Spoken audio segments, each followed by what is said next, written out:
Arsenal or Manchester City, it all comes down to this. We're on game week 38, the last game of the Premier League season, and only one team can win the Premier League.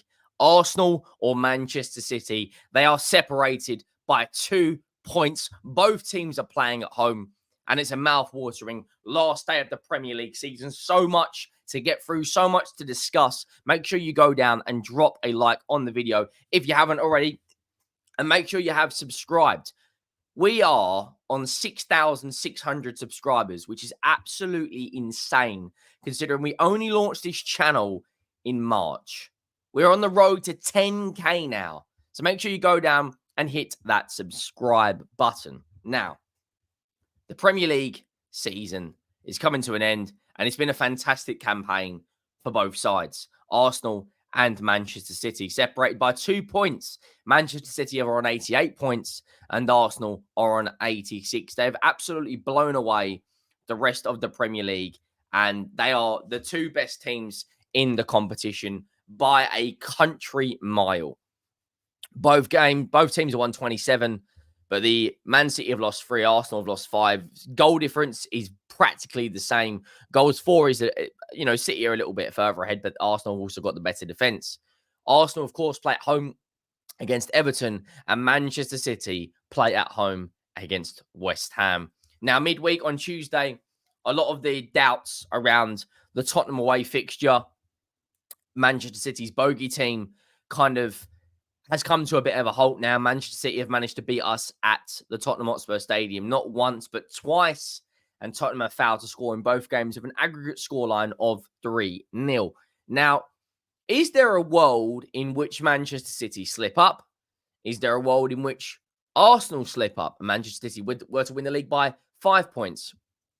I think, if I'm going to be completely honest, I expect both teams to win, and I expect both teams to win comfortably. Now, immediately, the narrative's going to be Arteta's fouled, Arsenal are fouled. They're not good enough to win a title.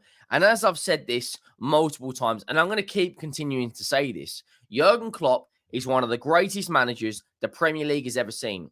Yet he only won 1 Premier League title going up against Guardiola. Yes, he got over the line. Yes, he got it done. But then he also won a Champions League, an FA Cup, 2 League Cups, a Club World Cup, a Super Cup, Charity Shields. The narrative that if you don't beat Pep Guardiola, you're not a good manager or you're not successful is nonsense. I do believe in the next 2 to 3 years, maybe the next 2 years, Arsenal will win the Premier League. Now, with Manchester City's court case in October, who knows what could be the outcome of that? They may get nothing. They may get a transfer ban. They may get point deductions. Who knows? But one thing's for sure, Arsenal have to go in the summer and back Arteta again. Bring in a number 9. Maybe Isak, maybe Watkins. We're hearing links all over social media that Arsenal could potentially be signing Bruno Guimaraes or Frankie de Jong. And for Manchester City, you do what all the best teams do. You do what Alex Ferguson did year after year after year. And what Man City have done year after year after year is you strengthen while you're on top. If Manchester City go and win the league, they have to go out and do another 150, 170 million on players. The summer just gone, they spent big money on Vardial, £100 million fullback, centre-back, basically play everywhere. Has been one of the best signings this season for me. Has genuinely been an unbelievable player. So the two teams need to strengthen while they're on top. I don't see the likes of Liverpool being that close to Manchester City and Arsenal next season with Arne Slot coming in. Michael Edwards going back to Liverpool. Aston Villa could strengthen. They could go and bring in 3 or 4 new players under Unai Emery. They're in the Champions League. For Tottenham, they're back in the Europa League.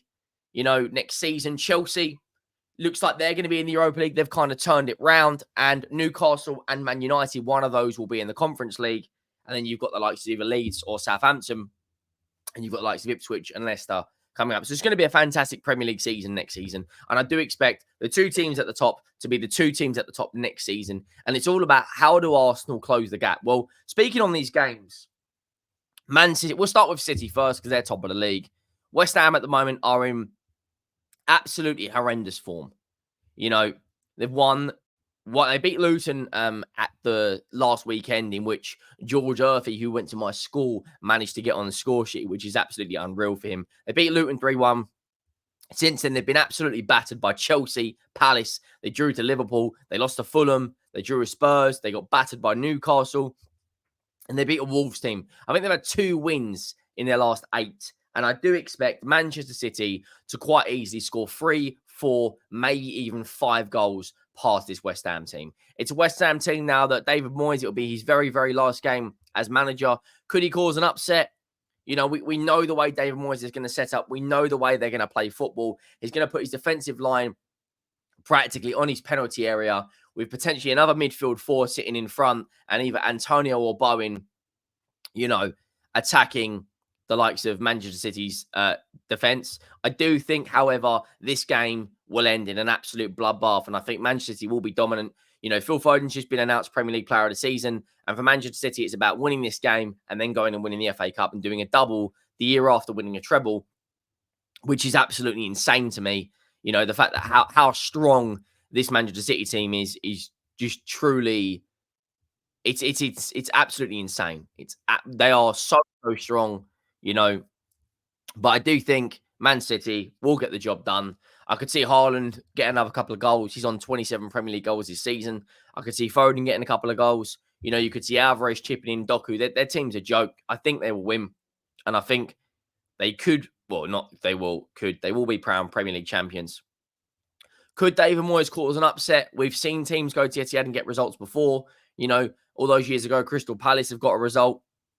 I think Tottenham so far are the only team to have gotten a draw, to my knowledge, at the Etihad this season. To my knowledge, as well as Arsenal, Tottenham, Arsenal, and I believe, I could be wrong, I want to say Chelsea are the only teams to get a draw at the Etihad, as well as Crystal Palace. They got a draw as well. So it's not impossible to go and get something at the Etihad. We've seen it before this season. Could it happen again? Who knows? The Arsenal game against Everton. Everton, you know, in a comfortable position now. They've stayed up, albeit with 6 or 8 points of point deductions, would probably put them around mid-table if they didn't have those. For Arsenal, it's about doing a professional performance, getting the job done and winning your game. They're in unbelievable form. Beating United, beating Bournemouth, beating Spurs, beating Chelsea, beating Villa. You know, they've won 7 on the bounce, you know, with 4, they've won 5 on the bounce with 4 clean sheets in their last 5 games. Before that, you know, they beat Brighton, they drew City, they beat Luton, they beat Brentford, they beat Sheffield United, Newcastle, Burnley, West Ham, Liverpool, Forest, Palace. This Arsenal team truly is a fantastic, fantastic side. 61 goal difference, scored 89, conceded 28. The best defensive setup for me in the Premier League. They do probably need a couple of additions this summer. There's big talks about Bruno Guimaraes, Frank de Jong. Could they come in and be a deep lining playmaker for Arsenal? You know, Ollie Watkins, Alexander Isak. Could they be the number 9 for Arsenal? Who knows? But all the narrative that Kai Havertz will be a bad signing, you know, Trossard's not good enough. All these narratives that keep coming out. Arteta keeps proving people wrong. And at the end of the day, he is going into the last game of the Premier League season, still in this title race. The only way I think, I'm going to be completely honest, the only way I think Arsenal come out with the Premier League trophy is if Manchester City have an absolute nightmare. And I'm going to be honest, I don't think that's going to happen. I think as it stands, you know, Manchester City will be Premier League champions. As strong as this Arsenal team is, as great as they are, I don't see them coming out as and winning the Premier League trophy this season. But the narrative that Arteta should be sacked, the narrative that Arsenal aren't good enough to win a Premier League title, in my opinion, is complete and utter nonsense. They are a very, very, very strong side. And for Arsenal now, it's about going out into the summer, strengthening. You know, if you finish runners up again to Manchester City, there's absolutely no shame. You know, last season's a big improvement. They only had 84 points. This season, as it stands, they're on 86. They've scored more goals than they did last season. As it stands, they've conceded less goals than they did last season. They've won more games than they did last season. So everything seems to be the upward trajectory of Arsenal Football Club.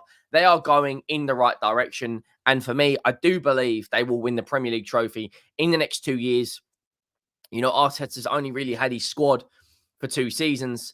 And in those 2 seasons, they've been in a Premier League title race. Like I said, there's absolutely no shame in finishing runners-up to Manchester City. And as it stands, they are pushing them to the very, very, very end. And I think I think to a degree they can be proud of this Premier League season. For them, it's all about going again, seeing where you are, getting through pre-season, bringing in 2, 3, maybe even 4 players. Elneny's been announced that he's not staying. You know, the likes of Yuri and Timber will get game time next season. I could see the likes of Jesus and Ketia, Zinchenko leaving. For Manchester City, you know, you could see a few players there leaving. Bernardo Silva, is he going to go Barcelona? Who knows? But the Premier League trophy this season, I do think will be won by Manchester City as long as they beat West Ham. And next season, genuinely could be the year Arsenal win it. Who knows what's going on with this court case of Manchester City? Only time will tell. Make sure you go down, drop a like on the video if you haven't already. Thank you all for watching. I